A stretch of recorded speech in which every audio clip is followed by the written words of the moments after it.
Welcome to Awkwardly Awesome Podcast, episode 40, episode 60, the big 6-0 today. I'm your host, Jason Freeman.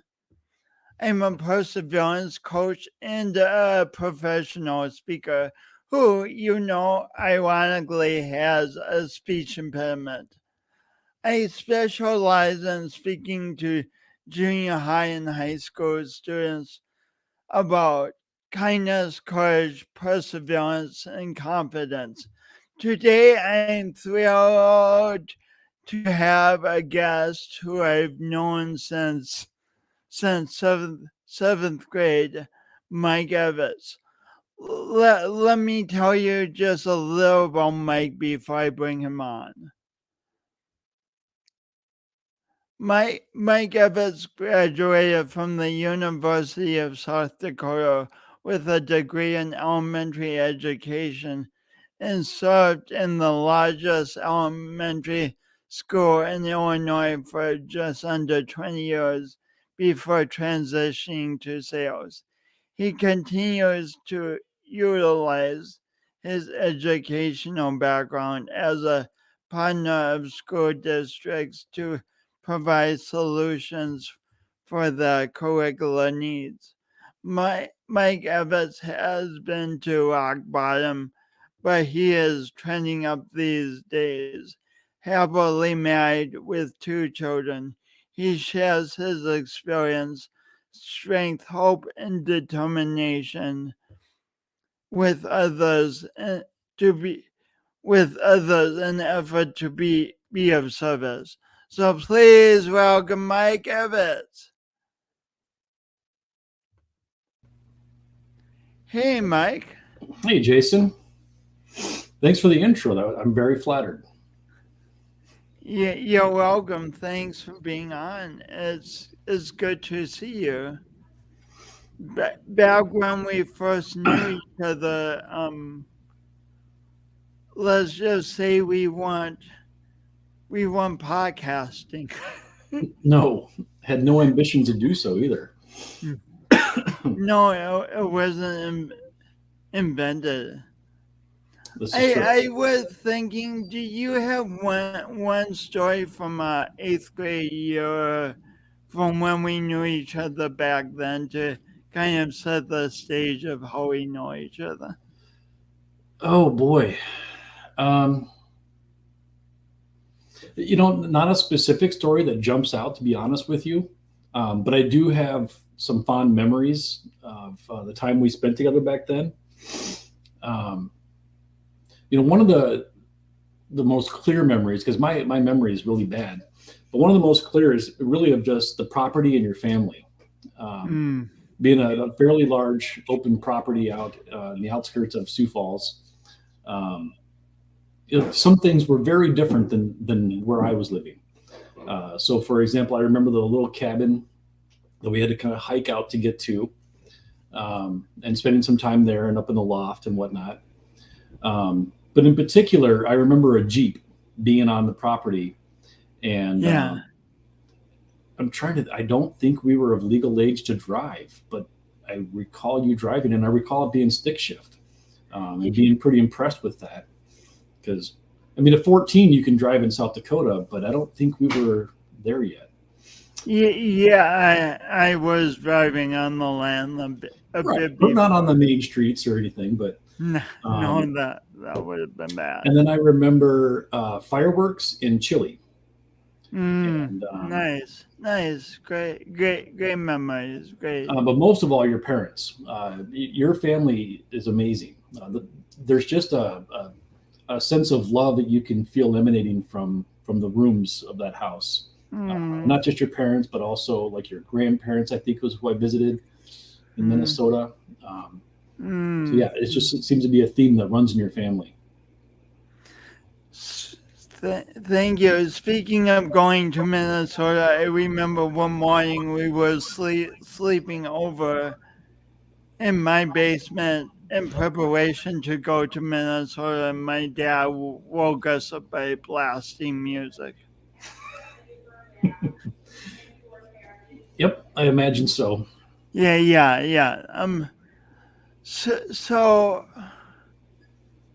So so you say in your so we'll transitioning from memory land to more recent times. Just to I didn't know how to make that transition like seamless, so I'm just telling you. Um, so you say in your bio that you're trending up. What does that mean to you?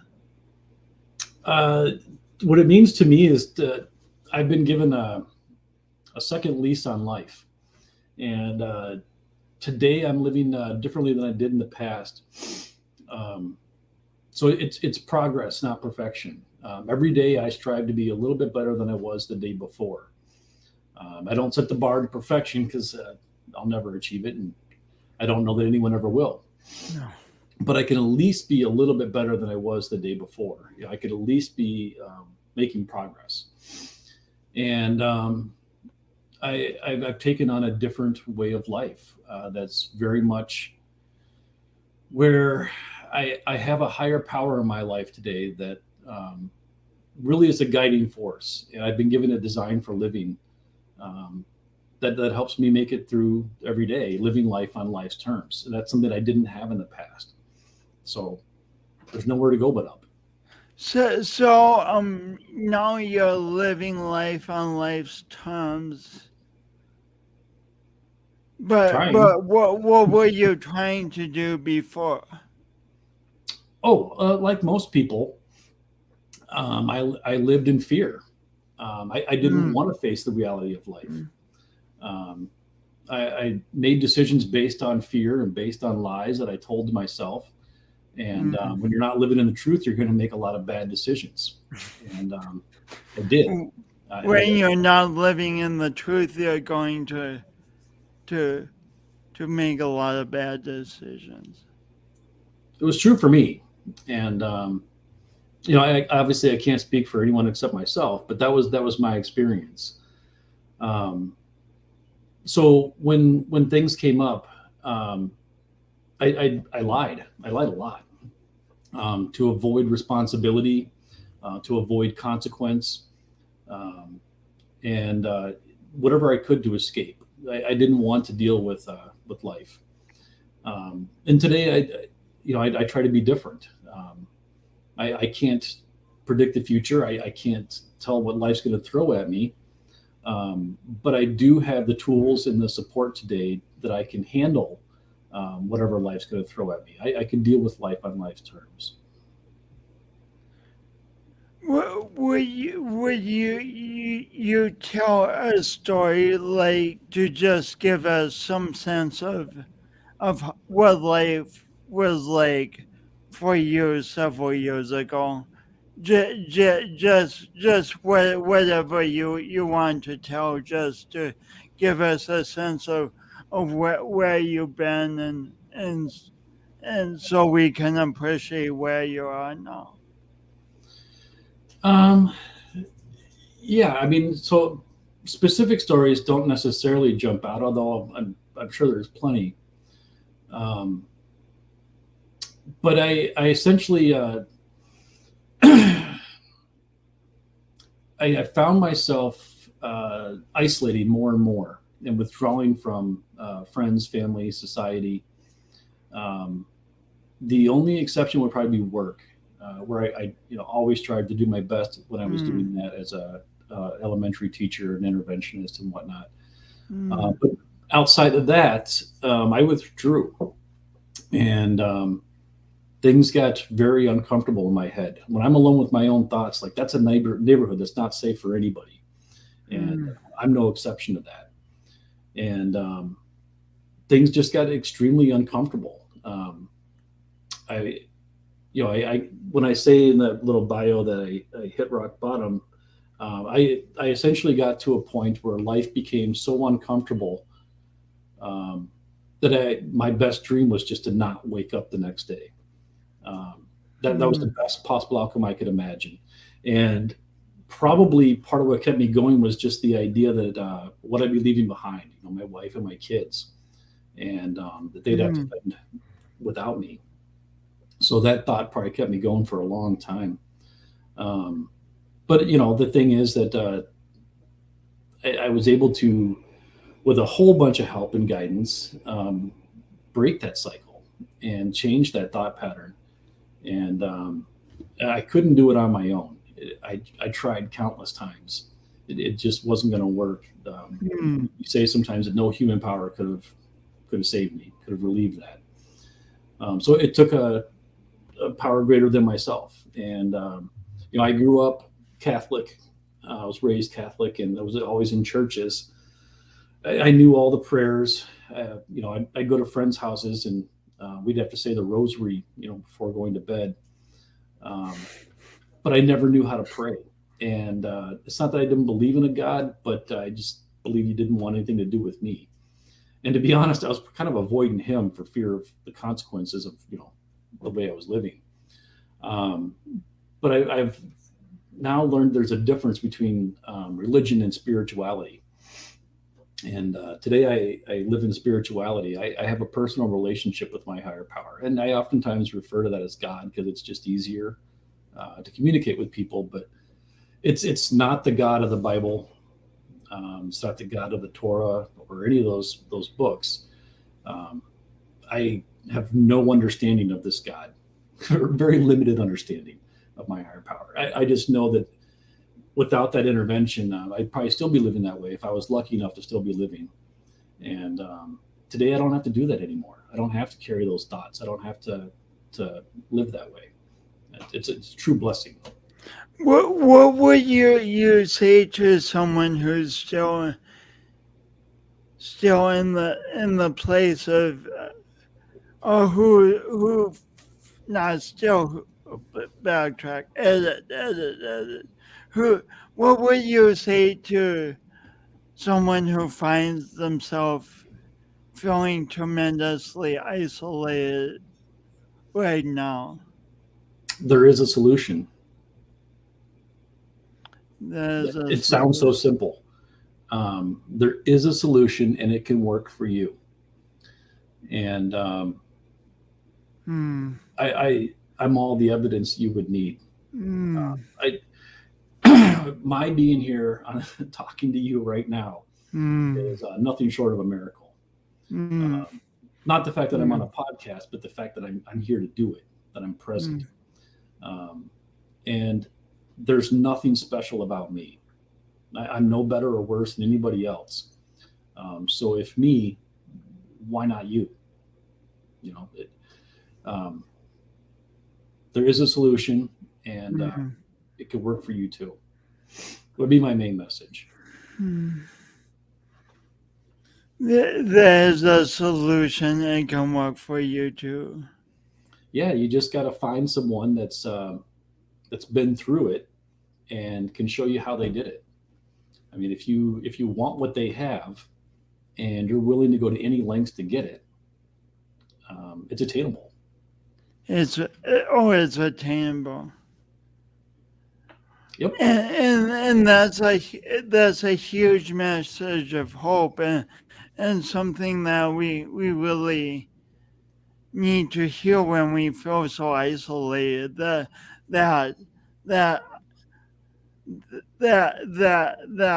it won't last forever. That it's not the only feeling on earth. It's powerful. Yeah, that common phrase of "this too shall pass," right? I mean, when you're in that way of thinking, it doesn't seem like there's a light at the end of the tunnel. It doesn't at all. Right. So it's hard to believe that if someone's telling you, like, yeah, there's a solution, you can live differently than this. At that time, when I was in that mindset, I wasn't listening.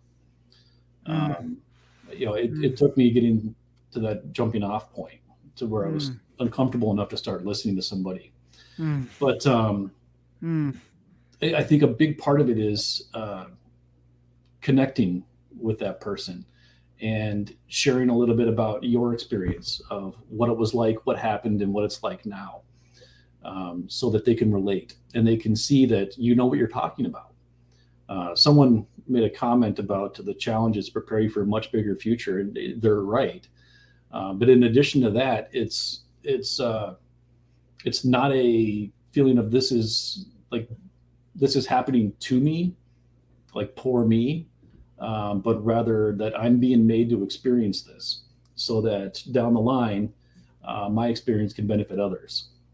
And that's what that looks like, is having a conversation with someone and showing them that we're more alike than you think. And I understand what you're thinking because I too have been there.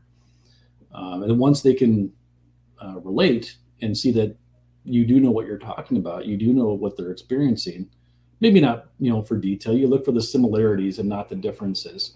But once you've established that, then you can start showing them a solution and a way out of that by showing them how you did it.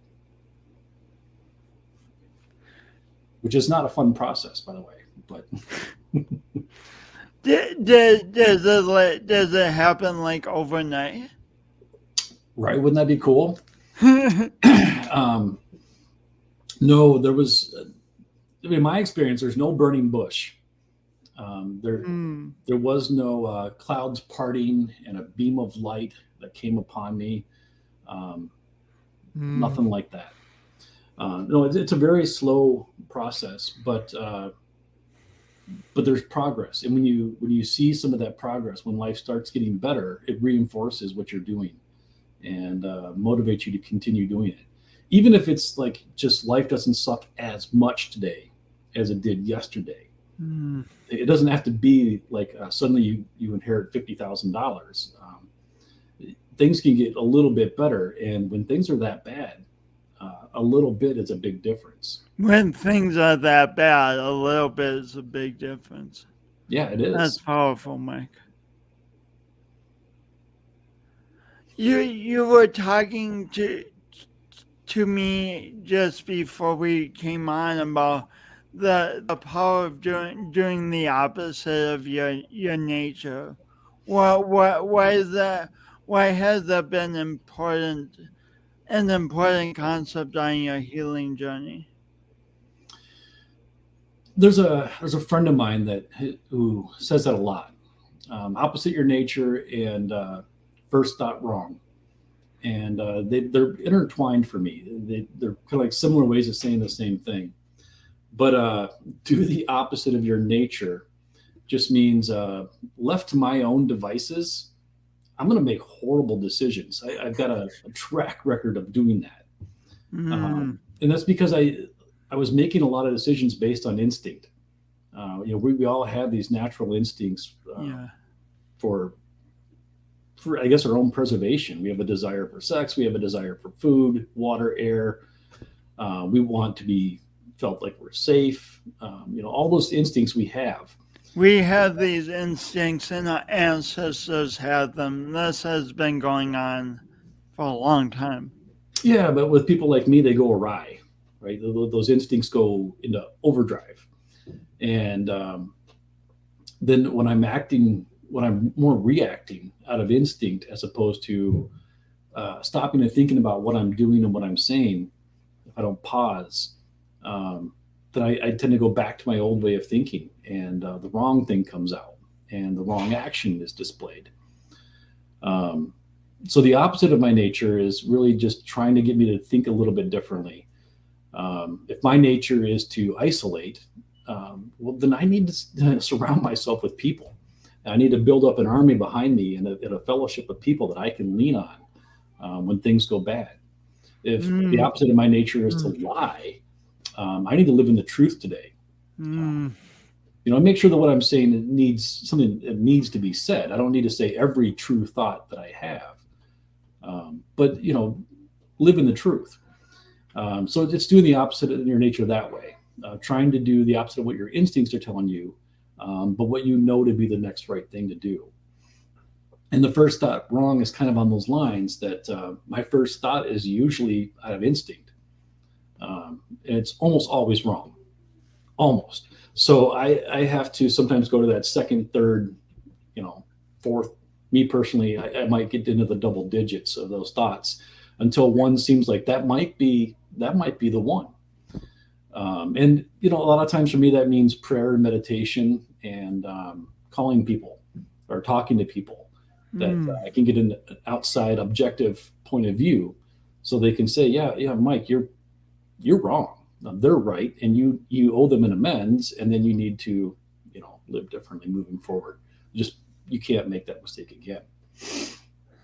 So speaking of memories, we got another comment from Jane Evitts, who I think you know. I definitely know. I have fond memories, such fond memories of going to having sleepovers at your house and then going with your family to Des Moines. Gosh, I loved going to Des Moines that time.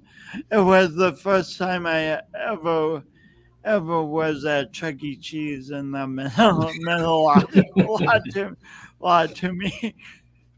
It Fond wouldn't memories mean there. so much now in my life, but No, but but was that at the time I loved going to Chuck E. Cheese. It was so cool.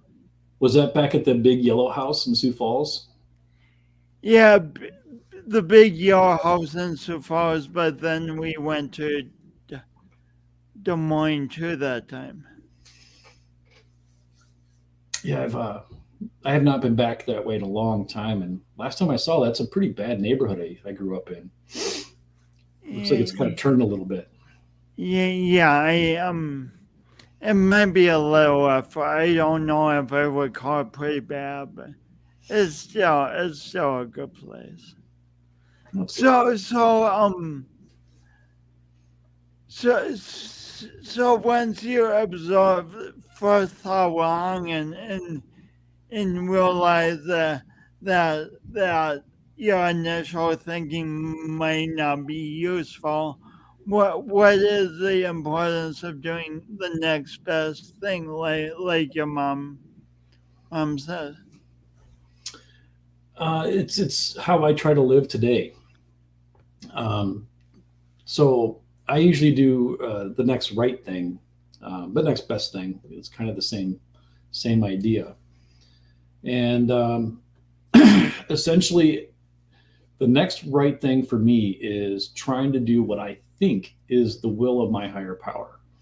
Because every morning I start my day with prayer, and one of those prayers is, that it's simply "Thy will, not mine."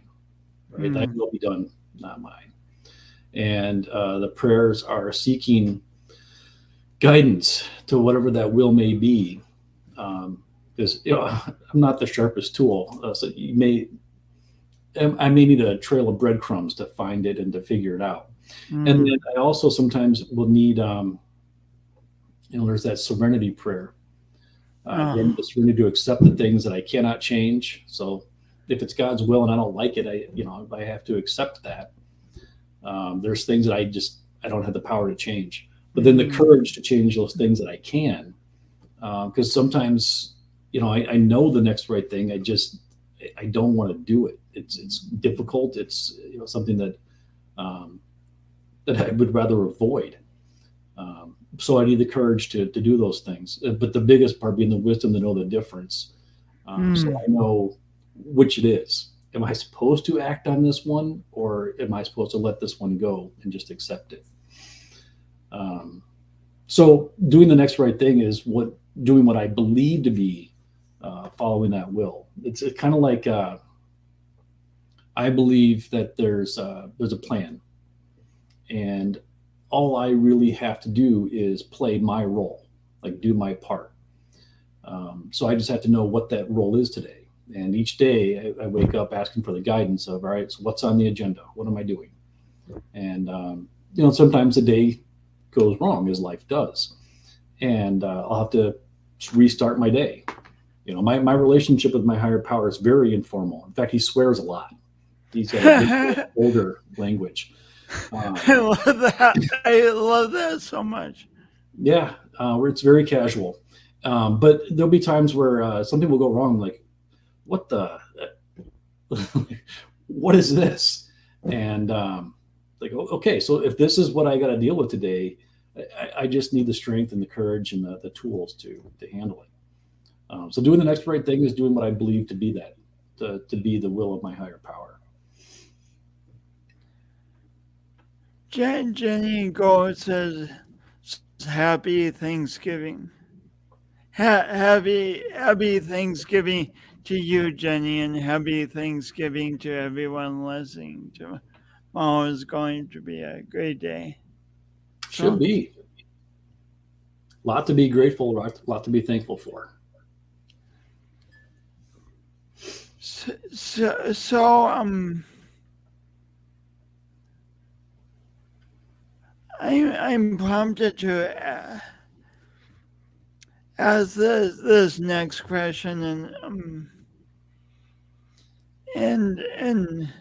it's a tough one, but but it underlines how you're living and how true you are to what you're talking about. But uh, but uh, um but how long ago did your daughter pass away?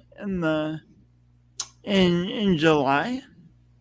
No, it was May 18th was the official date.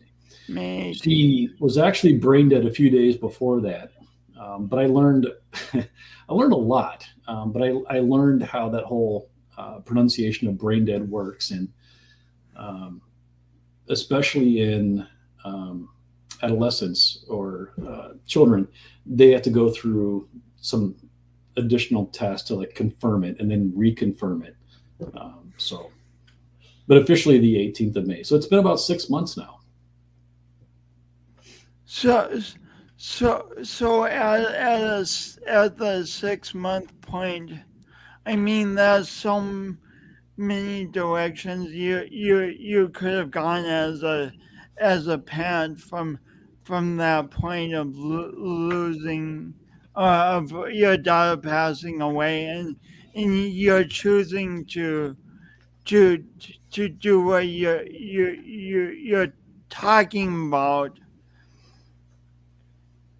what you're talking about, and me on this podcast right now instead of the myriad of other roads you could have gone down. Yeah, my nature would have been to grab a drink and just drown myself in sorrow. That would be my nature.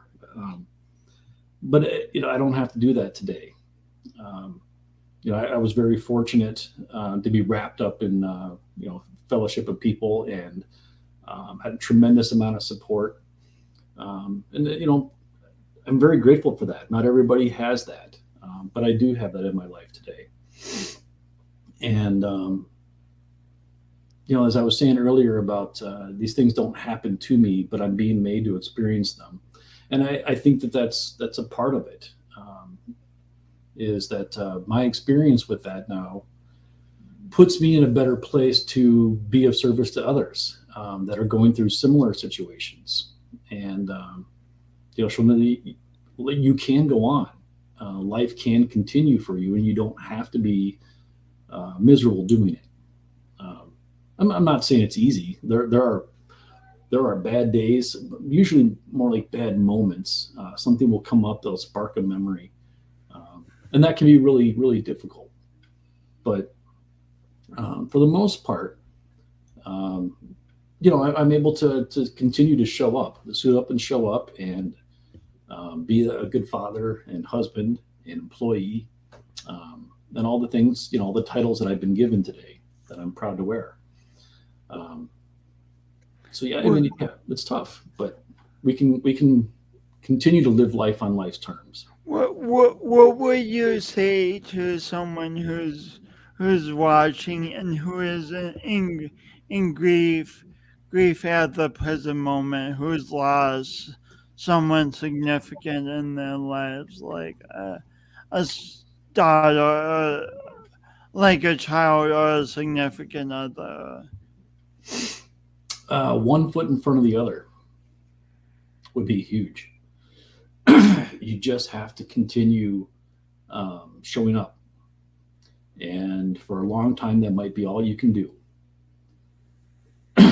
um, and then, my nature is to isolate. Don't. So don't do that. It's easy to just go into a really dark, deep place doing that. Um, so do the uncomfortable things. Pick up the phone, call and reach out to people, and be accepting of help. Um, and those are all uncomfortable things for me. But I'm glad that I did all of them. Each time I had to step into a situation that was uncomfortable, that I didn't want to do it. Um, but afterwards, I felt a little bit better. And yeah, I'm glad that I made those decisions and pushed myself to go through them, to walk through them. So it's difficult, um, but I mean, what's the alternative? The alternative is to revert back, to go to that place inside my head, and as I've established, that's a bad neighborhood. Nobody wants to live there. So Speaking of uncomfortable situations and putting yourself in them, I maybe offer you like say, hey Mike, do you want to be on my podcast? Maybe I invite you to this in June or July. I mean, you could have so easily just baked it off. Said I had lot else going on. I mean, I'm grieving, Jason. What are you talking about? Like maybe ask me in 3 years. Like this for you is like above and beyond what you would have to do to put one foot in front of the other. So what inspired you to go ahead and do this? I mean, it's such a gift to me and everyone listening as, that you are, but what inspired you to do this?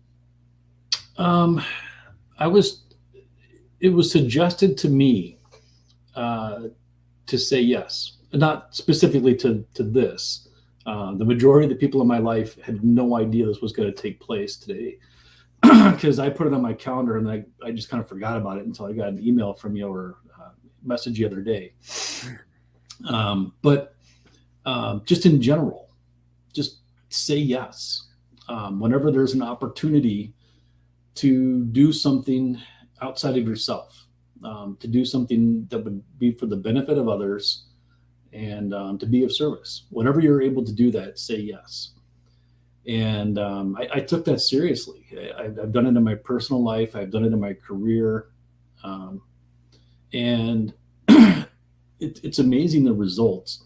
It usually starts off with something very uncomfortable, because you're putting yourself out there. You're doing something that, like you said, you didn't have to do.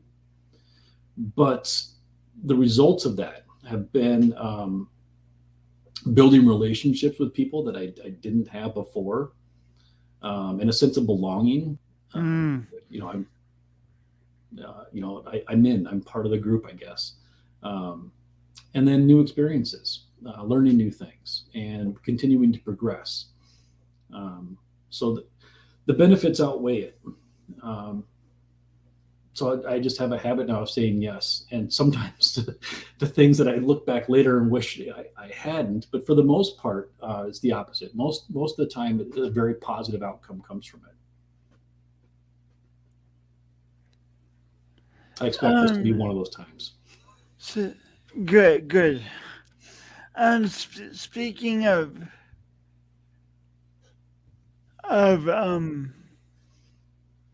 you have developed a powerful approach to life, and it extends to work. And I recall when we were talking during the summer, you approach sales in a unique unique way. You're the glamorous hype guy who's like, oh my gosh, you must buy this right now, and you only have 2 minutes to buy it. Are you that guy? No, that that doesn't work for me. I got a couple things so working what's against your me. approach? So the first is I'm service first. Uh, I look at what my job is. I don't actually sell anything. I just help people buy it. And with that, I don't even mean that I help them put money in my pocket so much as I help them purchase things that are going to be beneficial for them and their students. So solutions. And I don't want to give you the idea that any of these things are my ideas. I haven't had an original thought in my life, but I am quick to see where others are right and put that in practice. And when I look at like having a conversation with a superintendent, for example, um, I start by just asking questions and listening, very much like you're doing as we speak, right? Just asking questions and listening for responses. And then I'm trying to understand what's important to them. What do they have? What do they need? Or what might they potentially need? So if they don't have supports for IEP students, or they don't have things for enrichment, or maybe their curriculum's outdated, or whatever the case may be. And then I just provide options. So not even like that, this is what you need because I'm the expert, because I'm not. I don't know their students. I don't know their staff.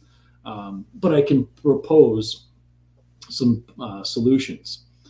And it's been my experience that when I do that, a natural consequence of that is financial gain. It's not my goal. It's not what I go into that conversation trying to achieve, but it is like a wonderful side effect of it. Hmm. So you don't go into the conversation trying to convince them of anything. No, that doesn't work. Most people don't like being told what to do or what to think. Um, at least, from my own experience. Um, so, really basing it on what they feel is important and what they feel is a need um, goes so much easier than me trying to impose by saying, "Look, I sell this, and this is the industry leader. If you don't have this, why not?" That doesn't go well at all because they don't like to hear that. I mean, some people have egos, and they're just standoffish for that reason. But no one likes to be told what to do. Um, no one likes to have someone else trying to impose their will upon you. It doesn't work. They become resistant to it. So my approach has been working for me. I don't know how successful it's been for anyone else, but I'm doing okay. Your approach sounds like it helps the other person relax into the conversation instead of feel like they're being sold to. And Or I guess when we're told what to do, we get kind of defensive. exactly. And trying to establish that my goal is really to be a partner with the school district and to just basically be of service as like another, almost as if I am employed by the school district. So it's not even that we're going to install a new implementation of whatever the product may be, and then I'll see you next year. There's a lot of follow up with that, and just me reaching out, scheduling meetings to, do you want to go through your data? Let's look at the gains and see how your students are doing, and see if there's a return on investment for what you guys put out. And so really just establishing a partnership. And this year I happened to be in California. I started in December. And in that short time, I've established some good relationships with some of the school districts to where when something does come up, they're not waiting for me to approach them. They'll come to me. which is a cool thing Hmm. because I don't have all the answers, but I've got a ton of resources. So I can usually find the answer. So many people in sales, myself included, sometimes we dread hearing someone saying no, like a prospect saying no to us. How do you handle the no's? I remind myself that I'm in sales. That's basically it. Um, at the end of the day, I'm not much different than that used car salesman, which is a hat I used to wear. And nobody likes those people. Well, I shouldn't say that. I can speak for myself and say that I didn't really care for used car salesmen. I tend to screen my calls. And if I think it's a telemarketer, I'm not picking up. If I get an email that looks like an advertisement, I delete it. So it doesn't bother me when someone doesn't respond to my phone calls or my emails. Or if we go through a process and at the end of the day, they decide that they're going to go a different way. That's fine. I play the long game. And as long as I'm establishing a relationship of honesty and trust, down the road, something else is going to open up. And so, I mean, I'm not going to win them all. And I guess I've been fortunate enough that I've been successful enough that I don't feel a need to win every time. Um, I'm not the smartest person in the room anymore. I don't have to have all the answers. I don't have to win everything. I just have to do my part. I guess the ego. Getting back to first the wrong. The ego says you must win every sale, but that's not necessarily the most powerful thought to No, live by. no, not everybody's going to agree with you, and that's okay. They don't have to. What would you tell someone who's like, I hear what you're saying, Mike, about living life on life's terms, but I find myself expecting so much of life and feeling absolutely crushed when things don't go the way I want them to. Yeah, expectations are killer. Mm, They truly are because if we set up expectations of people, places, or things, they're bound to let us down. They're never going to live up to our expectations, and that's the same with ourselves. If I set expectations of myself, I'm oftentimes disappointed. Um, so that goes back to that whole, well, two things really help me with that. One is the idea that doing the next right thing. If I do what I think is the will of my higher power, then I'm not responsible for the results, whether they're positive or negative, because it wasn't my plan. It mm, was my higher power. All I'm responsible for is playing my role and doing my part. mm, And the other thing that really helps me with that is acceptance. Um, Acceptance is the answer to all my problems today. By the way, I'm just reading this verbatim. This is not my thinking. But when I'm disturbed, it's because I find some person, place, thing, or situation, some fact of my life unacceptable to me. And I can find no serenity until I can accept that person, place, thing, or situation as being exactly the way it's supposed to be at this moment. Nothing, absolutely nothing happens in God's world by mistake. And when I can mm, live in that mentality, mm, um, that solves a lot of my problems. Now, I usually have to be pointed in that direction. I'll call people that are close to me mm. and I'll tell them my sob story about how things didn't go my way, and they'll ask me to read that and then call them back. And a lot of times I don't even bother calling them back because like, okay, I've memorized the page number. I've memorized most of the paragraph. I've been told to read it enough times that it's starting to sink in.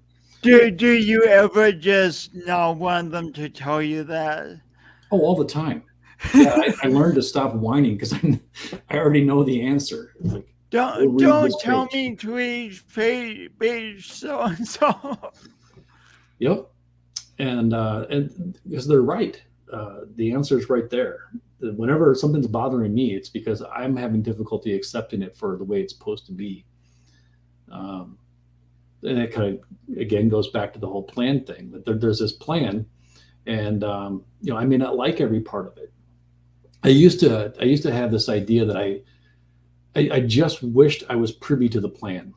Like, if I could just see the whole plan, um, then I'd be See like, the yeah, big picture. if everything's supposed to work out in the end, then show me the plan. I'm on board. But when I thought about it a little bit further, there would be parts of that plan that I wouldn't like. Like we brought up already the loss of my daughter. If I knew that was part of the plan, your plan's not looking so good anymore. Maybe not.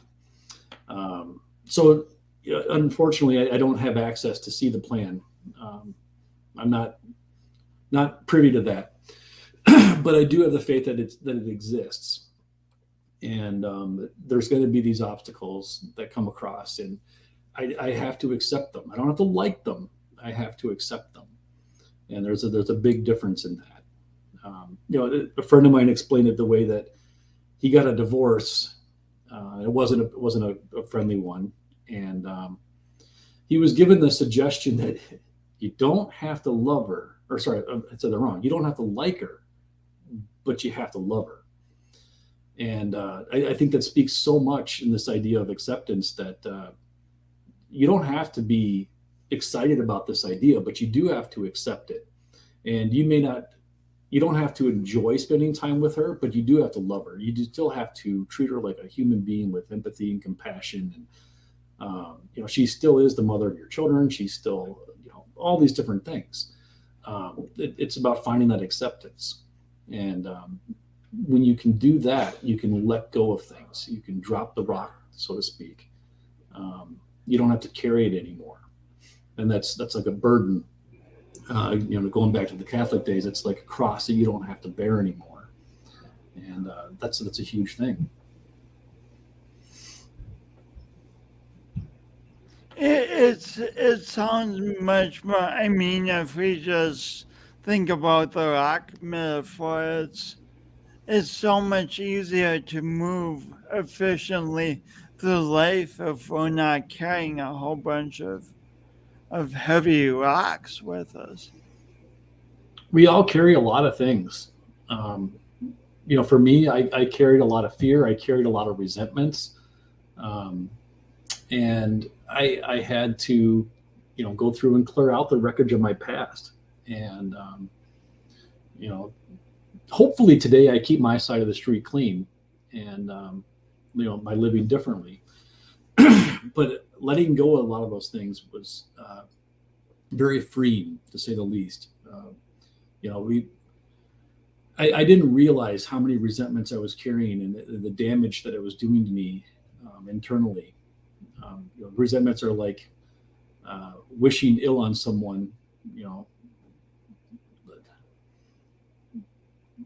It really is. It's like wishing ill on someone else, but then drinking the poison yourself. I don't think I'm saying that right, but we end up hurting ourselves more than we do the other person. In fact, they're usually not even aware that you're harboring this resentment to them. So that was an eye opener for me. I made a lot of amends when I cleaned up my past, and a lot of them, the people were like, I don't even recall that event, so I'm not sure why this is still plaguing you at this point in your life. But bridge under the water, don't worry about it. Was that kind of a letdown at the moment you got up the courage to tell the thing and say sorry to this person, and they're like, I don't even know what you're talking. Maybe. I mean, some of them I thought were going to be more memorable. There was someone, and I'll leave them nameless on this podcast, but as kids, growing up, we lived in a different time, and we're predating caller ID. We had a lot of fun with that. And, I can't make amends to everybody because some of the times I didn't even know who the person on the other line was. But one that I can recall was that we had a neighbor that lived about a block away, but we could see their house from our house. And I don't know what inspired us to do this, and what mischievous thoughts got in our head. But what we did is we ordered a pizza to their house, and then we called the next pizzeria and did the same thing, and then the next and the same thing, and the next. Anyway, the first we sat on our porch and watched this whole thing unfold. The first guy went up to the house, and it's about a block, so we can't hear the conversation, but you can read the body language. Arms being thrown up and gestures. And anyway, the guy turns around and starts to walk back to his car, and another pizzeria pulls up, and the second driver gets out, sees the first driver. They exchange some words, I don't know. And then a third driver pulls up. And you could just imagine. So we were laughing hysterically as kids. And anyway, when I was going through making a list of all the people that I needed to make amends to, for some reason this struck me as one that I really needed to correct. And I reached out to that person, and they didn't really recall this ever happening. And to me, it was such a memorable moment. I figured it surely had to be for them, like a story you would tell your kids someday, like this weird, crazy event where every pizza place in Sioux Falls showed up at my door at the same time. But it didn't. So for me today, it's just a story, and I obviously live differently today, not simply because of caller ID and being able to track down who I am, making those phone calls, but because I don't, first thought wrong. Those thoughts still pop in my head. I just know to ignore them today.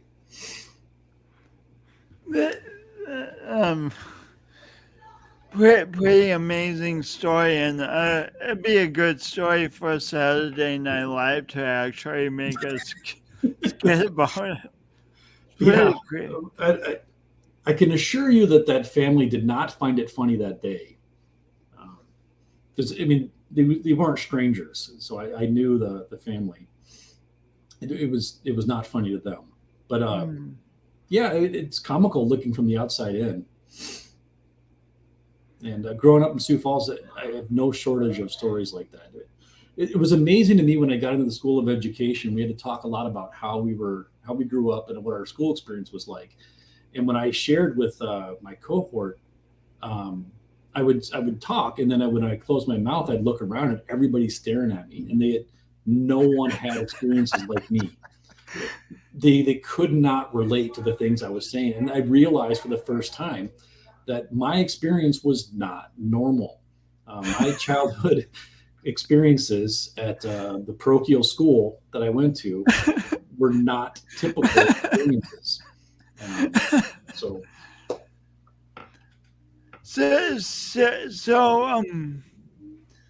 we're getting a little bit more into humor here, which actually is a perfect segue to my next question.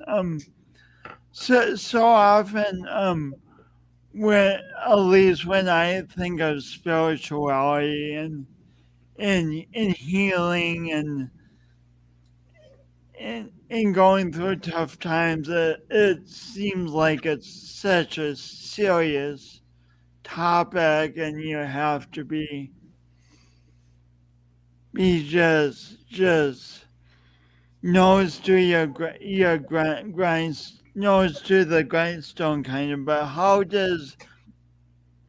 can laughter and joy enter these topics?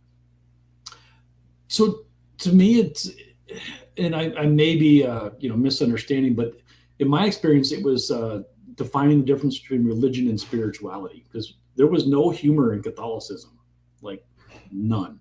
Everything was fire and brimstone. Everybody's going to hell. It was not a pleasant way to live my life. That God was a condemning God, and again, I'm speaking only from my experience. Not everybody has that same experience, or there wouldn't be any Catholics today. But that was not a God that I could relate to. And a lot of that I really think, more from just the organized religion aspect than it did the actual belief aspect. I don't have any issues or resentments towards Catholicism today. I worked through those, but yeah, I think the absence of humor comes from the church indoctrination and the all the rules that come with that. Of these are the list of rules that you have to adhere to be a Catholic. How about in the process of recovering from something? And I mean, often that process seems like it's so serious. Is there room for joy and laughter in that Absolutely, process? there is, because when you find a group of people that have gone through the same experience, they've survived something, they've found the other side, they found the solution. There's a just an immediate fellowship with those people, because you've escaped the same fate, right? Like imagine like Mm, the Titanic, like the people that got mm, off, when they all got off, no matter what their difference is, mm, age, gender, mm, race, religion, mm, none of that mattered. They mm, all escaped some calamity together, and there's an instant bonding, because you have that in common. The difference being that time goes on, and then they kind of move ways, and that bond breaks. So when you've gone through something where you've had to go through recovery, that bond's different, because what caused it didn't go away. Uh, mm, for me, I drank way too much. I have a disease of alcoholism, and that doesn't go away. That never goes away. That disease will be with me forever. But today I have a solution for that. And so having that same group of people that have gone through the same experience, we can look back on the things that happened, and we can laugh at them together. And it would look mm, really bizarre to someone on the outside looking in, describing the things we did in the past and laughing about them. It's something that I think is probably unique to us, that we're able to find humor in those things. Because even if we didn't do that very thing, I can relate. And I mm, know that if mm. the circumstances were right, I may have done the exact same thing. So it's relatable, and in that way, we can find humor in it.